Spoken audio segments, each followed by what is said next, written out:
Hello, my sweet friends.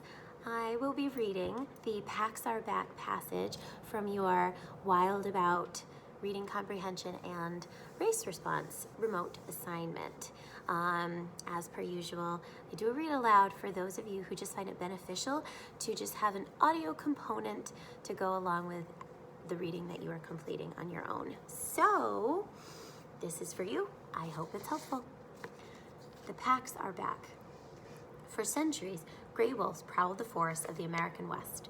They had few enemies until settlers arrived in the early 1800s. People feared the wild, sharp-toothed creatures. Wolves sometimes killed farmers' animals. People worried that they might attack humans too. Some wolves were shot. Ooh. At one time, the government paid hunters a reward for each wolf they killed. That's terrible.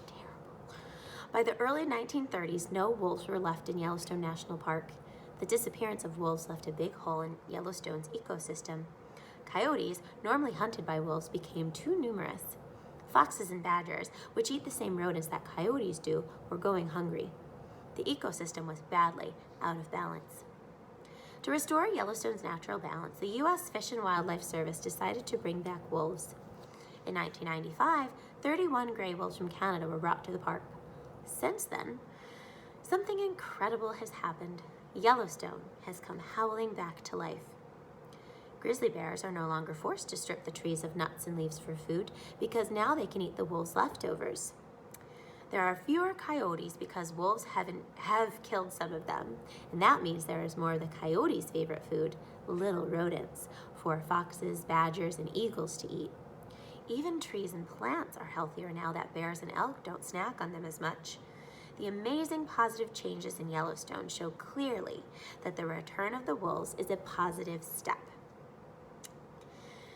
Ecological change seldom happens before your eyes, says John Varley, a director at Yellowstone National Park.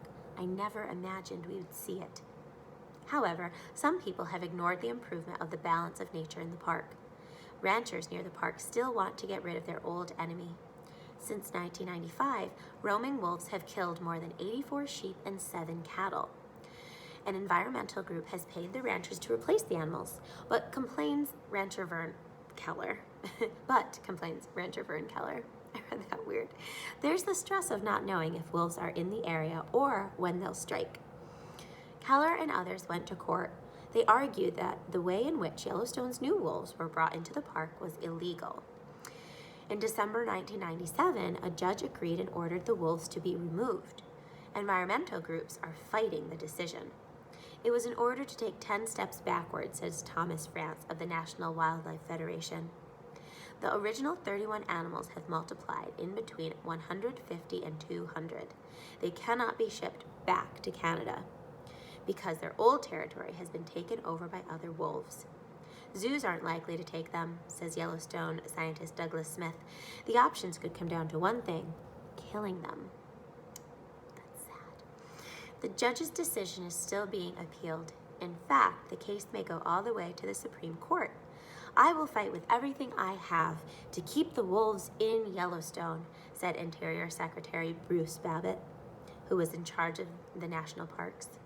The wolves are used to being the focus of a fight. It's been that way for more than 100 years. However, the humans must not let this great success of the wolves be reversed.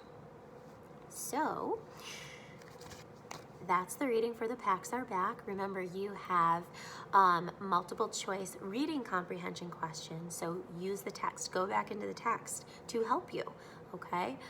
There's also a race response. So if you're scrolling through in the document you open up in Google Classroom and only complete the multiple choice questions and you think, I'm done, JKLOL, you're not done. You still have a race response to do. So I can't wait to look through your work. I'm sure you're going to do a marvelous job. Take your time and check over your work. And yeah, bye my loves.